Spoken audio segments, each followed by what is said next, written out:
कृष्णवृष्टाय भूतले श्रीमते जय पताका स्वामिनिति नामिने नमाचार्य पदाय निताय कृपा प्रदायिने गौर कथा धामदाय नगर ग्राम तारिणे नमो विष्णुपदाय कृष्णवृष्टाय भूतले श्रीमते भक्ति वेदांत स्वामिनिति नामिने नमस्ते सरस्वती देवे गौरवाणी प्रचारिणे निर्विशेष शून्यवादी पाश्चात्य देशतारिणे वंशाकल्प तरुभर्ष कृपा सिन्धुभ्येव च पतितानां पावनेभ्यो वैष्णवेभ्यो नमो नमः। जय श्री कृष्ण चैतन्य प्रभु नित्यानंद श्री अद्वैत गदाधर शिवासादि गौर भक्त वृंद।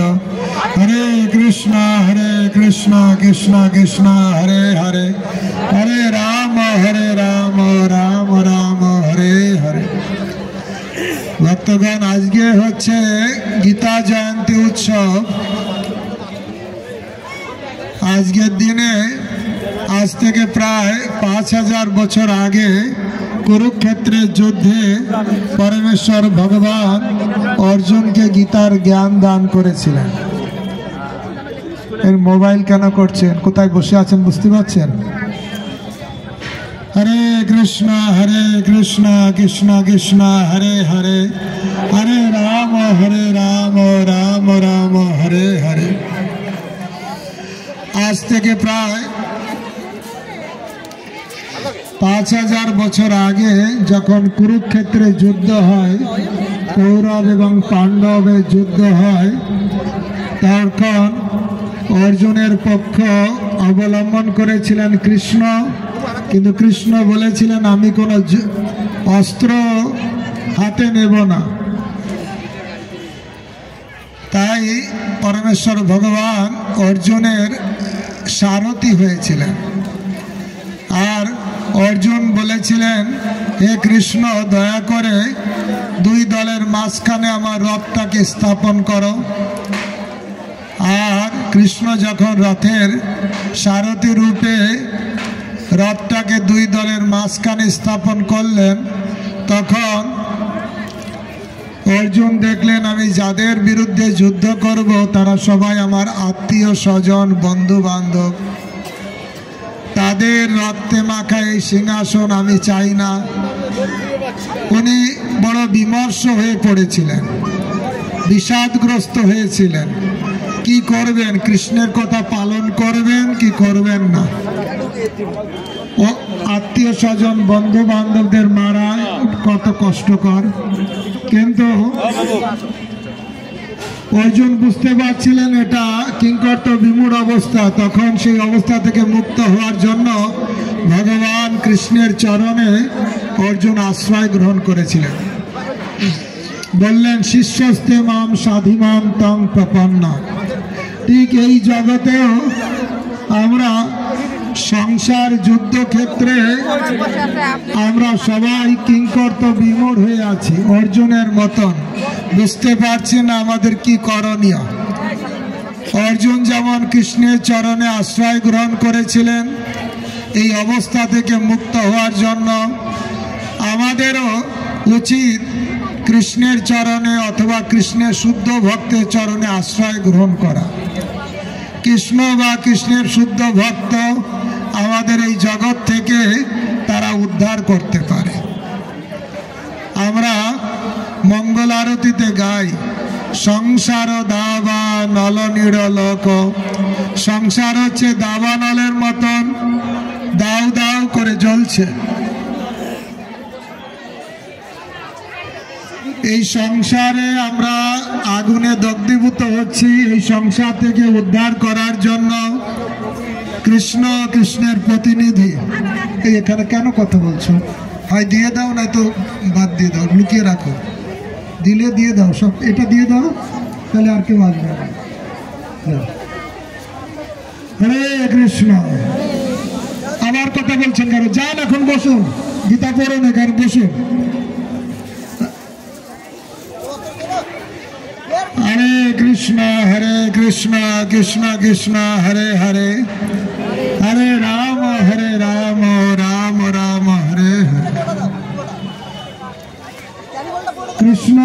যখন অর্জুনকে উপদেশ দিলেন, কৃষ্ণ যখন অর্জুনকে উপদেশ দিলেন, তার বিষাদগ্রস্ত অবস্থাটা চলে গেল। এর আগে অর্জুন অত বড় যোদ্ধা, বলছেন আমার মুখ শুকিয়ে আসছে, অঙ্গ জ্বালা করছে, আমার হাত থেকে গান্ডীবটা খসে পড়ছে, এত দুর্বল হয়েছিলেন। ঠিক এই জগতেও আমরা, গীতা পেয়েছেন? কথা বলছেন কেন? আপনি তো বাচ্চাটা নিয়ে যান, আপনি আবার কথা বলছেন। চুপ করে এখানে বসুন, না বসলে পিছনে দাঁড়ান, যেখানে কথা বলবেন না। দেখছেন তো এত কয়জন ওনারা শুনছেন। হরে কৃষ্ণ কৃষ্ণ কৃষ্ণ হরে হরে, হরে রাম রাম রাম হরে হরে। কৃষ্ণ যখন গীতার জ্ঞান দিলেন, অর্জুনের এই দুরবস্থা চলে গেল। আমরাও এই সংসার যুদ্ধক্ষেত্রে আমরাও দুরবস্থায় আছি। এই টেনশন ওই টেনশন আছে কি নেই? কিছুদিন আগে রাশিয়া ইউক্রেন যুদ্ধ, টেনশন হয় কি হয় না? ইন্ডিয়া পাকিস্তান ঝামেলা, টেনশন হয় কি হয় না? এই যে কি বলে আরজি কর না কিসে, এখানে কিছু দুর্ঘটনা, তার জন্য টেনশন হয় কি হয় না? এখন বাংলাদেশে যা চলছে এ নিয়ে টেনশন হয় কি হয় না? একটা যাবে আর একটা টেনশন আসবে। হচ্ছে এই জগতে হচ্ছে ফুল অফ টেনশন। আর এই জগৎ থেকে কেউ যদি আমরা টেনশন মুক্ত হতে চাই, তাহলে সাধুগুরু বৈষ্ণবের কাছে যেতে হবে, গীতার আশ্রয় নিতে হবে। তার ইতিহাস আপনারা দেখবেন, অর্জুন কত বিষাদগ্রস্ত হয়েছিলেন। অত বড় গান্ডীবধারী যোদ্ধা, যার ধনুষ টঙ্কারে ত্রিভুবন কম্পমান হয়, সে দুর্বল হয়ে গেছে, বুঝতে পারছে না। তার আমরা তো সাধারণ মানুষ, কিন্তু অর্জুন তার আবার শক্তি ফিরে পেল কি করলে? এই 18টা অধ্যায় ভগবদ গীতা বললেন ভগবান কৃষ্ণ অর্জুনকে। যখন অর্জুন গীতার জ্ঞান পেলেন, লাস্টে কি বললেন? নষ্ট মোহ স্মৃতির লব্ধা। আমার যে মোহগ্রস্ত অবস্থা ছিল, অজ্ঞানতা অবস্থা ছিল, তা থেকে আমি মুক্ত হয়েছি, আর আমার স্মৃতিটা ফিরে এসেছে। এই অজ্ঞানতার জগতে কেউ যদি আমরা আমাদের স্মৃতিটাকে ফিরে পেতে চাই, তাহলে অবশ্যই গীতার জ্ঞান লাভ করতে হবে।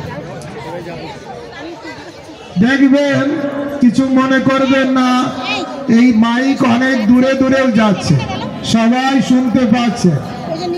আপনারা দেখবেন, কোন 10টা মুসলমান বাড়িতে গেলে জিজ্ঞাসা করবেন কোরআন আছে, কোরআন আছে, কি বলবে তারা? হ্যাঁ না না বলবে? হ্যাঁ হ্যাঁ হ্যাঁ, 10 জনই হ্যাঁ হ্যাঁ বলবে। এখানে চুপ করে বসুন না।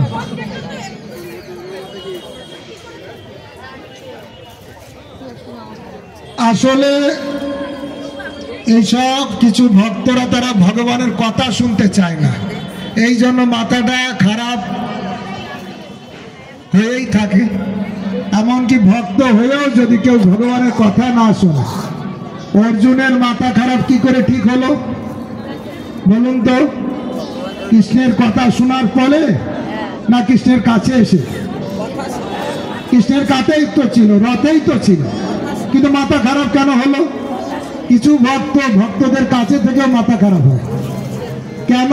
তারা শোনার মনোভাব থাকে না। অর্জুন কখন মাথা ঠিক হলো? যখন শুনল। এই জন্য ভক্ত সঙ্গ কাকে বলে? ভক্তের কাছে গেলে ভক্ত সঙ্গ হয় না। মশাও ভক্তের কাছে যায়, তার সাধু সঙ্গ হয় না। সাধুর কাছে গিয়ে শুনতে হবে। আমাদের কিছু ভক্তরাও এই সিস্টেম, এটা ফুটা দাও, ওটা করো, এটা করো, এই মাথায় ঘুরতে থাকে, আর যেটা কথা সেটা শোনে না। সেজন্য ঘরে গিয়েও মাথাটা ঠিক হয় না।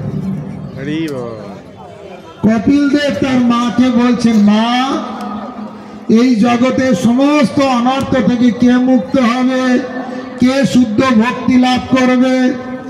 শতাং প্রসঙ্গাং মম বীর্য সংবিদ ভবন্তি হৃৎকর্ণ রসায়ন কথা তজ্জাসন অপবর্গ বর্তনী শ্রদ্ধা রতির ভক্তির অনুক্রমিষ্যতি। শুদ্ধ ভক্তের কাছে কেউ যদি হরি কথা শ্রবণ করে তাহলে নষ্টপ্রায়শ অভদ্রেশু, হৃদয়ের যত অভদ্র সব চলে যাবে। শ্রদ্ধা রতির ভক্তির অনুক্রমিষ্যতি, শ্রদ্ধা রতি এবং শুদ্ধ ভক্তি লাভ হবে। এই জগতে আমরা অনেক কিছু শুনি, প্রতিদিন দেখবেন কোনো না কোনো মাইক বাজছে, কোথাও হিন্দি গান চলছে, কোথাও বাংলা গান চলছে, সিনেমার হলে কত নাচানাচি চলছে, অথবা ঘরেও তো নাচানাচি হয়, টেলিভিশন খুললেই নাচানাচি হয় কি হয় না? কত রকম গান, কানটা ঝালাফালা হয়ে যায়। সারাদিন আমরা শুনি, কিন্তু কি শুনলে আমাদের ভিতরের কলুষ মুক্ত হবে সেটা আমরা জানি না। সকালবেলায় আমাদের ঘুম ভাঙে কি করে? পাখির কিচির মিচির আওয়াজে, হয় কি না? পাখিরা বলছে কোথায় খাবো, কি করব বলছে।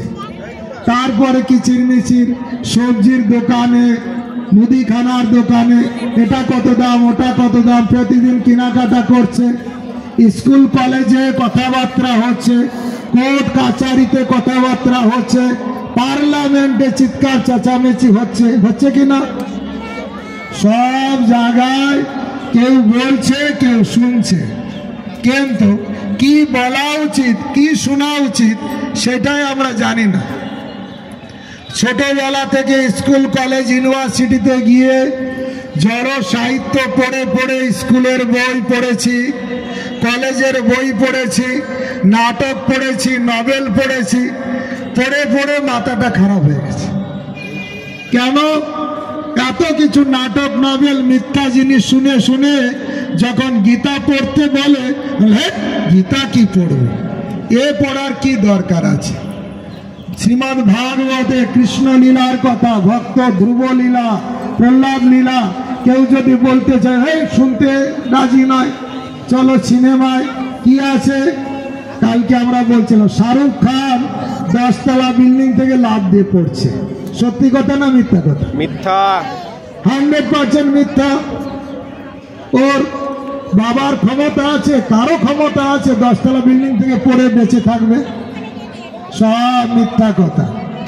আর এই মিথ্যা কথা দিয়ে ফিল্ম ইন্ডাস্ট্রি অনেক কিছু বানাচ্ছে, আর আমরাও পকেটের টাকা খরচা করে হা করে দেখছি, কি লাভ?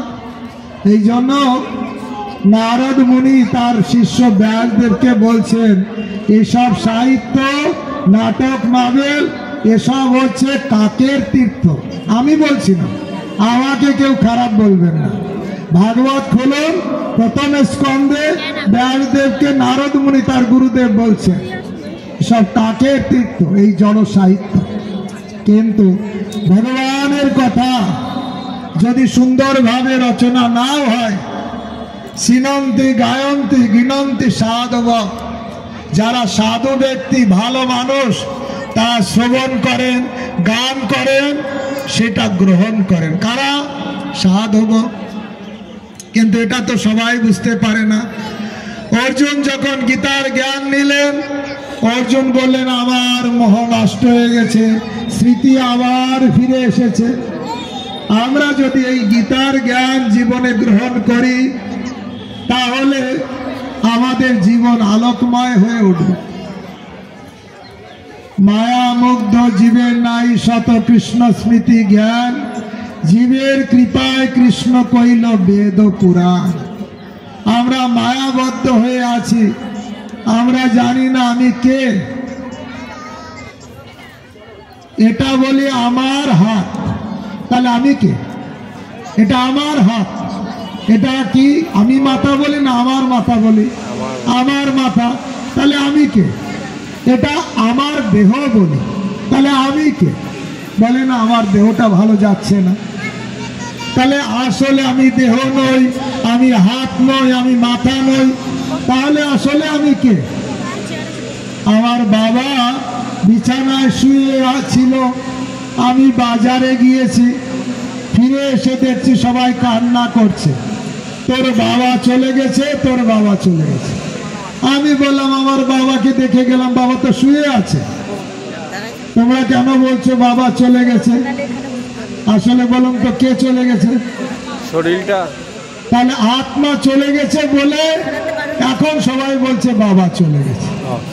তাহলে এতদিন আমি বুঝতে পারিনি যে আসলেই বাবার ভিতরে যে আত্মাটা উনি হচ্ছে আসলে আমার বাবা। এই আত্মাটা না থাকলে বাবাকে ইলেকট্রিক চুল্লিতে বা শ্মশানে পুড়িয়ে দেওয়া হয়। কোনো বাবাকে কেউ ছেলে পোড়াতে পারে? যখন আত্মাটা কি মোবাইল হলো, হরে কৃষ্ণ, ভগবানের কথা শুনতে শুনতে তখন উপলব্ধি হবে আমি এ দেহ নই, আমি কি, আমি আত্মা। তখন দেহের কষ্টেতে আমরা কষ্ট পাব। তাই ভগবদ গীতায় উপদেশ দেওয়া হয়েছে, অর্জুনকে ভগবান কৃষ্ণ জ্ঞান দিলেন, আমি এই দেহ নই, আমি হচ্ছি আত্মা। কোন স্কুল কলেজ ইউনিভার্সিটিতে এই জ্ঞান দেয়? কোথায় দেয় যে আমি দেহ নই, আমি আত্মা? কি বলে? খাও দাও ফুর্তি করো, ইট ড্রিঙ্ক অ্যান্ড বি মেরি। খাও দাও ফুর্তি করো, দেহটাকে আরো সাজাও, আরো ভোগ দাও। কিন্তু শুধু গীতা ভাগবতে আপনাকে আসল কথা বলে, you are not this body, আপনি এই দেহ নয়, আপনি হচ্ছে আত্মা। লাস্টে আমরা বুঝতে পারি, কিন্তু তখন টাইম থাকে না।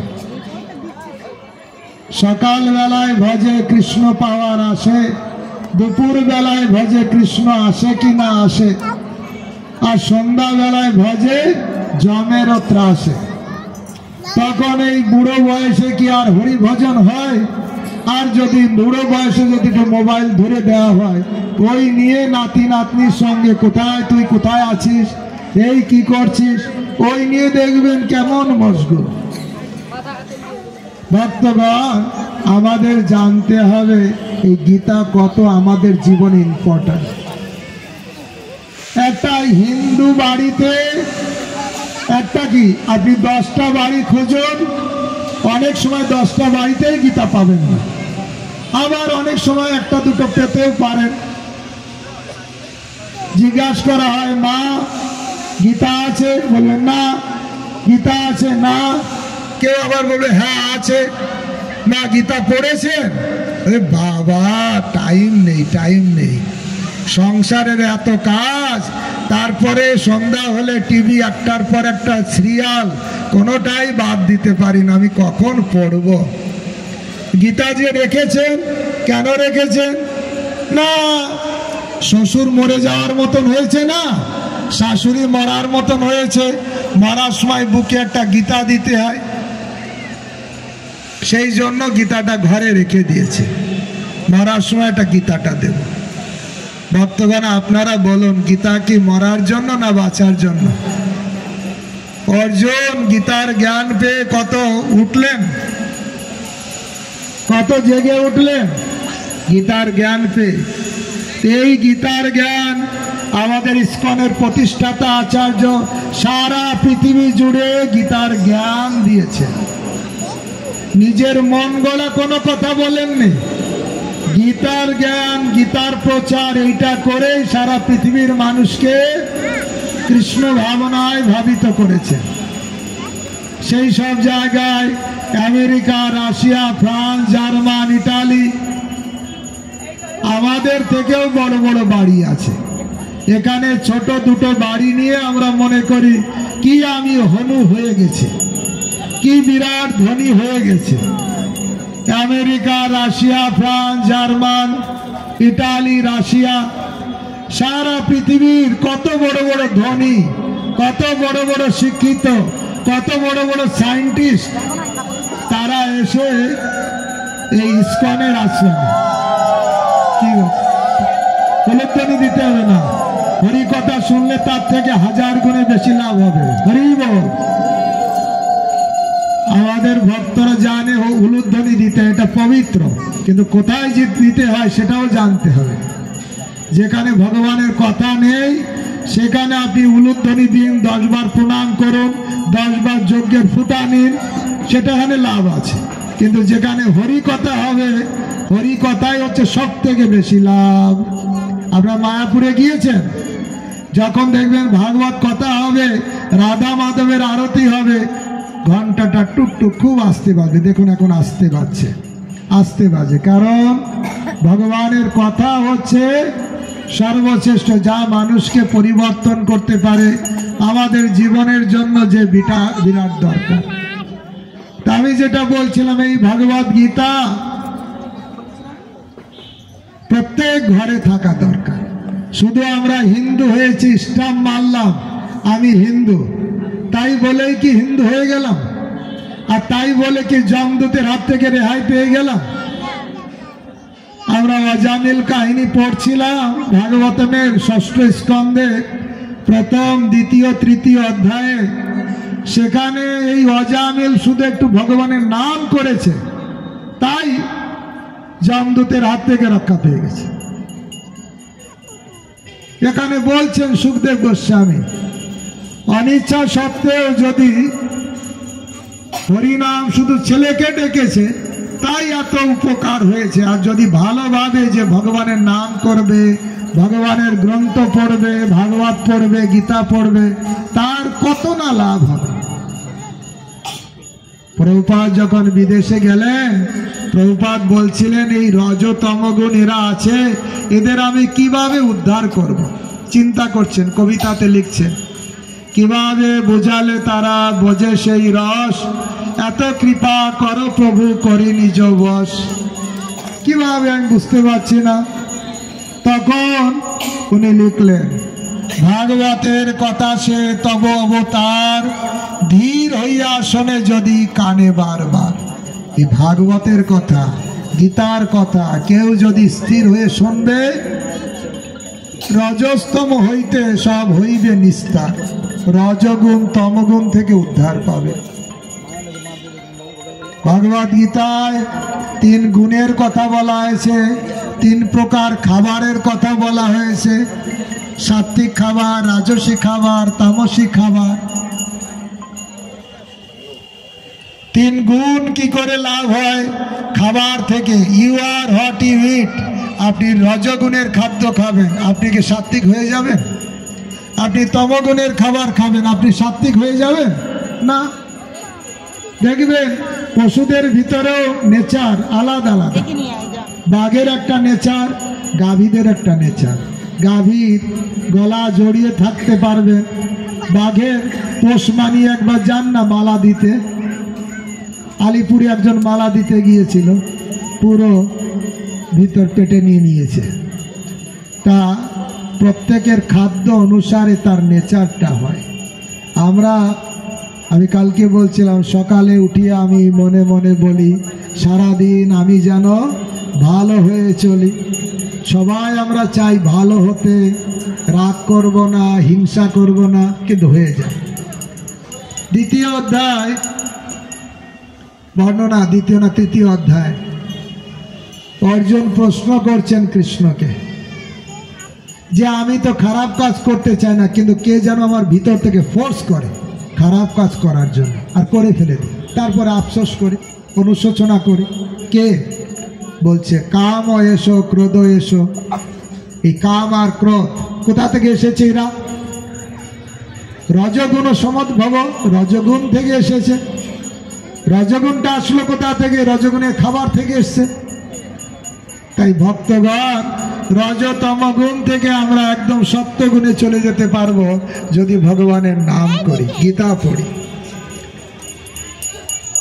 গুরু মন্ত্র সার করো এইবার, ব্রজেতে হইবে বাস। তমগুণ যাবে, সত্যগুণ পাবে, হইবে কৃষ্ণের দাস। কি করতে হবে? ভগবানের নাম করতে হবে। শিল প্রভুপাদ এই হরিনাম দিয়ে সারা জগৎকে উদ্ধার করলেন। এই ভগবত গীতা দিয়ে, এই শ্রীমদ্ ভাগবত দিয়ে সবার পরিবর্তন করলেন। কলকাতাবাসী প্রভুপাদ, তিনি এই কলকাতাতেই জন্মগ্রহণ করেছেন। আমি একবার দেখছিলাম একটা গেঞ্জিতে লেখা আছে আই লাভ কলকাতা। আমি বললাম কলকাতাকে কে ভালোবাসে? কলকাতা কি ভালোবাসার শহর? কারণ আমাদের হয়তো জাগতিক দিক দিয়ে উন্নত, কিন্তু আধ্যাত্মিক দিক দিয়ে আমাদের একজন আচার্য গৌরকিশোর দাস বাবাজি মহারাজ, তার শিষ্য ভক্তিসার ঠাকুর প্রভুপাদ তাকে বলেছিলেন তুমি কখনো কলকাতায় যেও না। কেন? কলকাতা হচ্ছে কলির গোড়া। কলি কয়টা জায়গায় থাকে? 4টে জায়গায়।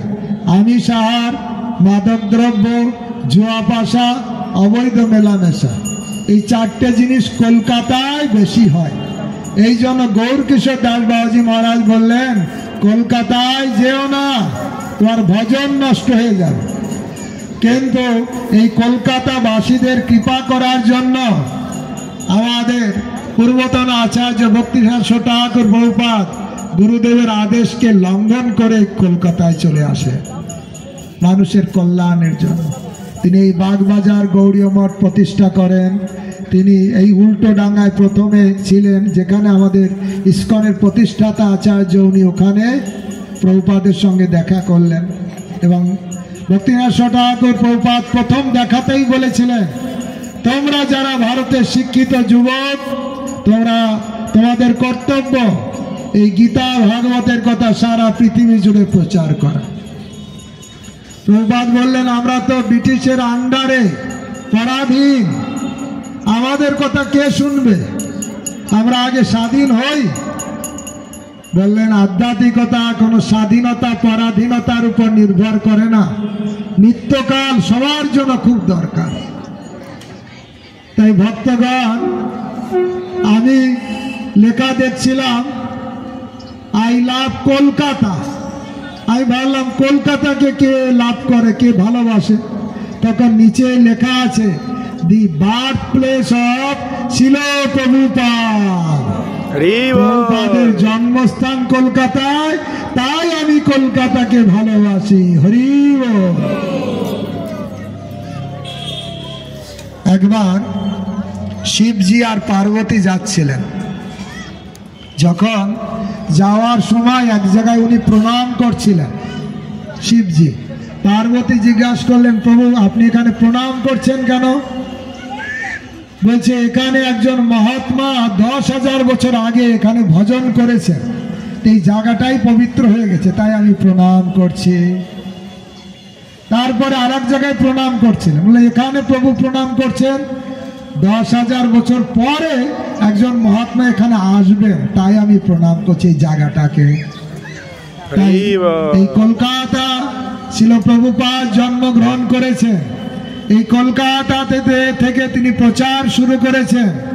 তিনি যাত্রা করেছিলেন আমেরিকায়। কেন? কেউ বলতে পারে কেন তিনি কলকাতায় প্রচার করলেন না, ভারতে প্রচার করলেন না? তিনি প্রচার করার চেষ্টা করেছিলেন। লীগ অফ ডিভোটি একটা সোসাইটি গঠন করেছিলেন ভারতবাসীদের কৃপা করার জন্য, কিন্তু দেখলেন ভারতবাসীদের তাতে আগ্রহ নেই। কারণ ভারতীয়রা বেশিরভাগ আমেরিকা, ইউকে এদেরকে ফলো করছে। কি করে ওরা খাচ্ছে, কি করে ওরা নাচানাচি করছে। তাই প্রভুপাদ ভাবলেন ওই বিদেশিদের যদি আমি ভক্ত করতে পারি, তাদেরকে এখানে নিয়ে এসে এদেরকে দেখাবো যে দেখো তারা ভক্ত হয়েছে, তোমরাও ভক্ত হও। তাই প্রভুপাদ ভারতবর্ষ থেকে 7 সমুদ্র 13 নদী পাড়ি দিয়ে আমেরিকায় গেলেন। একজন 70 বছরের বৃদ্ধ, সঙ্গে কিছু গীতা ভাগবত, এই শুধু ওনার সম্বল। এই করে ভগবানের উপর পূর্ণ নির্ভর করে তিনি যাত্রা শুরু করলেন গীতা ভাগবতের বাণী প্রচার করার জন্য।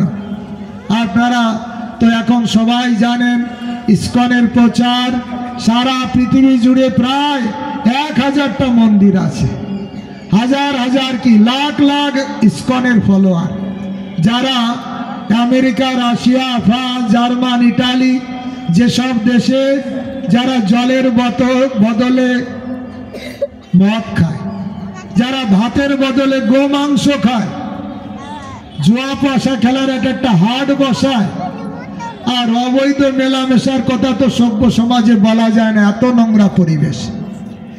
সেই দেশের মানুষ হয়েও তারা ভগবানকে ভালোবাসতে, তারা ভগবানের সামনে নৃত্য করছে, তারা ভারতীয় পোশাক পরছে, তারা ভগবানের প্রসাদ খাচ্ছে, তারা হরিনাম করছে, তারা কপালে তিলক দিচ্ছে। আমাদের লজ্জা লাগে কি লাগে না? আমরা ভারতবাসী, প্রভুপাদ বললেন এই ভারতীয়রা আপন ধন বিলিয়ে দিয়ে পরের দ্বারে ভিক্ষা করে। নিজের ধন সম্পদ ছিল, বিলিয়ে দিল, পরের কাছে ভিক্ষা করে। ছিল প্রভুপাদ যখন ইউকেতে লন্ডনে গিয়েছিলেন, আমি যখন গিয়েছি দেখলাম ভক্তি বেদান্ত মেনর জর্জ হ্যারিসন যে বাগান বাড়ি দিয়েছেন, কয়েকশো একর জমি নিয়ে সেই বাগান বাড়ি, সেটা ইসকনেরই সেন্টার। প্রভুপাদ যখন এই লন্ডনে প্রচারে গিয়েছিলেন, লন্ডনে একজন রিপোর্টার জিজ্ঞাসা করলেন, স্বামীজি আপনি কোথা থেকে এসেছেন? বলছে ভারতবর্ষ থেকে এসেছি। ভারতবর্ষ কি জন্য এসেছেন? কিছু ভিক্ষা করার জন্য, কিছু দান দক্ষিণা নেওয়ার জন্য এসেছেন? প্রভুপাদ বললেন না, আমি ভিক্ষা করতে আসিনি, আমি কিছু নিতে আসিনি, আমি কিছু দিতে এসেছি। হ্যাঁ, ভারতবর্ষে আমরা 200 বছর শাসন করে তার যা যা ভালো ছিল সব জাহাজে করে নিয়ে এসছি। আমি দেখছিলাম লন্ডনের মিউজিয়ামে, দেখলাম এই কোহিনূর ভারতবর্ষ থেকে নিয়ে যাওয়া। এক সময় বলা হতো ব্রিটিশের সূর্য অস্ত যায় না, তারা সারা পৃথিবী শাসন করেছে, সব জায়গা থেকে মূল্যবান জিনিস নিয়ে নিয়ে ঘর ভর্তি করেছে। লেখা আছে from India, from south Africa, from আলাদা আলাদা কান্ট্রির নাম, কোথা থেকে কি কি এনেছে সব লিস্ট করা আছে, ওখানে দেখা আছে। মূল্যবান জিনিস মিউজিয়ামে রেখেছে।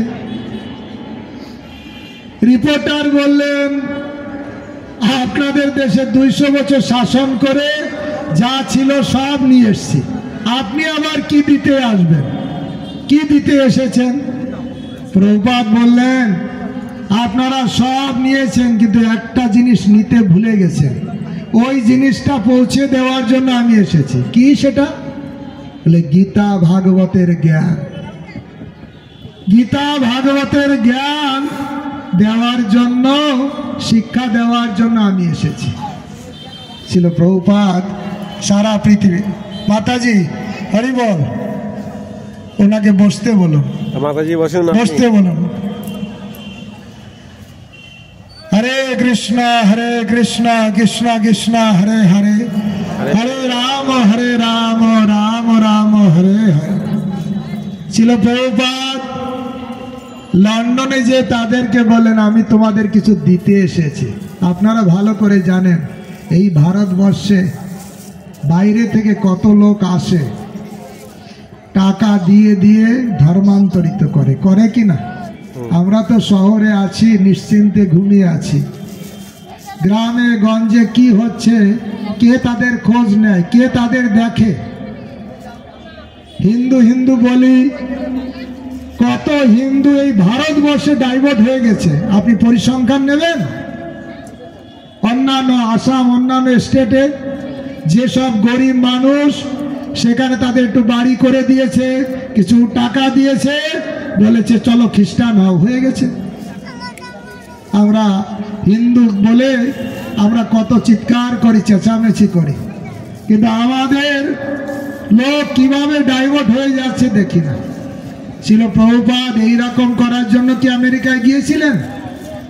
প্রভুপাদের কাছে মাত্র 40 টাকা ইন্ডিয়ান টাকা ছিল, যাই আমেরিকায় ভাঙালে $1 বা কয়েক সেন্ট মাত্র হবে। তা দিয়ে কত টাকা কাকে দেবে? কাউকে টাকা দিয়ে হরিনাম করাননি। ছিল প্রভুপাদ গীতা ভাগবতের শিক্ষা তাদের কাছে প্রচার করলেন, আর America, Russia, France, German, Italy সেই সব দেশের মানুষ ভক্ত হল। এই গীতাটা কোথা থেকে গেছে? আমার ঘরের গীতা, তাই কি না? ভারতবর্ষের গীতাটা কি ভারতবর্ষের না অন্য দেশের? যেখানে কুরুক্ষেত্রে যুদ্ধে অর্জুনকে লক্ষ্য করে কৃষ্ণ গীতার জ্ঞান দিয়েছিলেন, সেটাই তো গীতা, মহাভারতের অংশ। এই ভারত থেকে যে গীতা গেল, আমেরিকার লোক সেটা পেয়ে তার জীবন সার্থক করলো। রাশিয়া, আমি কালকেও বলছিলাম, এত বড় হরে কৃষ্ণ মন্দির হয়েছে লেনিনগ্রাদে। লেনিনকে দেখার জন্য যত লোক যায় তার থেকে বেশি লোক হরে কৃষ্ণ মন্দিরে যায়। এত মানুষ কৃষ্ণ হনায় ভাবিত হয়েছে। কার কৃপায়? ছিল প্রভুপাদের কৃপায়। আমরা প্রভুপাদকে জানি না, বুঝি না। আমরা অনেক অনেক মহাত্মাকে স্ট্যাচু দেখতে পাই তিন রাস্তার মাঝখানে, একে চিনি ওকে চিনি, কিন্তু ছিল প্রভুপাদ এসি ভক্তি অভয় চরণারবিন্দ ভক্তি বেদান্ত স্বামী প্রভুপাদ, তাকে আমরা চিনি না। কত আমরা অভাগা। যে ছিল প্রভুপাদ সারা পৃথিবীর মানুষকে এত পরিবর্তন করলো, সেই প্রভুপাদকে জানা দরকার। তিনি যে গীতা, ভগবদ গীতা যথাযথ অ্যাজ ইট ইজ সেটা তাৎপর্য দিয়েছেন, সমস্ত আচার্যদের তাৎপর্য একত্রিত করে তিনি ভক্তি বেদান্ত তাৎপর্য দিয়েছেন। আর সেই গীতা আমাদের কাছে আছে, আছে তো? আছে, আছে। আপনারা যারা আজকের এই শুভ দিনে আপনারা যারা গীতা নিতে চান, কাউকে দান করতে চান, ভগবান অনেক খুশি হবেন। কুরুক্ষেত্রে যুদ্ধে দাঁড়িয়ে দাঁড়িয়ে গীতার জ্ঞান দিলেন অর্জুনকে। শুধু অর্জুনের জন্য কি দিলেন? না পৃথিবীর সবার জন্য। তো সবাই কি গীতার জ্ঞানটা কি পেয়েছে? আপনি আমি যদি জানলাম গীতার জ্ঞান জীবনে দরকার, তাহলে আমাদের কি করা উচিত? আপনি ভালো মানুষ, বাজারে একটা ভালো জিনিস পেলেন, আপনি একা একা খাবেন না ঘরে নিয়ে সবাইকে দিয়ে খাবেন? কি করবেন? সবাইকে। আপনার আশেপাশে গ্রামে গঞ্জে অনেক লোক এখন গীতা পায়নি, আপনার কর্তব্য গীতা নিয়ে যান, হয় দান করবেন, আপনার কারো জন্মদিনে গিফট করেন, এই করেন তাই করেন, গীতা রাখুন, তাকে গীতার গিফট করুন। বিয়ে বাড়িতে যান, গীতা গিফট করুন। কারো আশেপাশে লোক আছে, কাউকে কিছু দিতে ইচ্ছে করে, ভালো জিনিস দিন। অথবা শুভ দিনে আপনি কাউকে দান করুন। টাকা পয়সা তো অনেক আছে, টাকা পয়সা তো আছে, দেখবেন ডাক্তারখানায় কত যাচ্ছে। আপনি যদি গীতার জ্ঞান নিজে গ্রহণ করেন আর সবাইকে গ্রহণ করার সহযোগিতা করেন, কত মানুষ আজকের দিনে গীতা স্পন্সর করছে। কারণ তারা বলছে আমি তো কাকে গীতা দেব, প্রভু আপনারা গীতাটা নিয়ে যান। কাউকে গরিব মানুষ যারা গীতা কিনতে পারে না, গ্রামে গঞ্জে যারা এই জ্ঞানের অভাবে খ্রিস্টান হয়ে যাচ্ছে, আপনি তাদেরকে দেবেন। এইভাবে অনেকেই আজকের শুভ তিথিতে ভগবানের উদ্দেশ্যে কিছু গীতা স্পন্সর করছে আর ভগবানের আশীর্বাদ লাভ করছে। আমাদের সুদামা সখা প্রভু এই উত্তর চব্বিশ পরগনার জেলা প্রচারক, তা উনি এসছেন, ওনার কাছে গীতা আছে। আপনারা যারা নিতে চান ঘরের জন্য নিতে পারেন, কাউকে গিফট করার জন্য নিতে পারেন, নিজের জন্য নিতে পারেন, রেখে দিতে পারেন। ভবিষ্যতে কারো বিয়ে বাড়ি কোনো কিছু উৎসব অনুষ্ঠানে যাবেন, কি গিফট দেব, কি গিফট দেব, যা দেবেন দেখবেন অন্যরা কেউ দিয়েছে। আপনি গীতা দেবেন দেখবেন অদ্ভুত জিনিস কেউ দেয়নি, আর গীতা পেয়ে তার সারা জীবনের কল্যাণ হবে। তাই দয়া করে সবাই একটা দুটো পাঁচটা গীতা নিয়ে যেতে পারেন। আর গীতা আমাদের অমূল্য সম্পদ, এর থেকে মূল্যবান জিনিস আর জগতে আর কিছু নেই। হরে কৃষ্ণ কৃষ্ণ কৃষ্ণ হরে হরে, হরে রাম রাম রাম হরে হরে। আমাদের সুদামা সখা প্রভু, আকর্ষক প্রভু এখানে আছে। আপনারা যারা গীতা নিতে চান, এখন ম্যারাথন চলছে, এই ডিসেম্বর মাসে বিরাট ম্যারাথন চলছে, প্রত্যেক ভক্তর দায়িত্ব এই মাসে 270 টাকা ছিল, 20 টাকা কম ক্যালেন্ডার। আর তার সঙ্গে আবার স্পেশাল গিফট রাধা মাধবের ক্যালেন্ডার 2025 সালে 5টা 10টা একটা যে যা পারেন প্রভুর কাছ থেকে নিতে পারেন। হরে কৃষ্ণ কৃষ্ণ কৃষ্ণ হরে হরে, হরে রাম রাম রাম হরে হরে। 250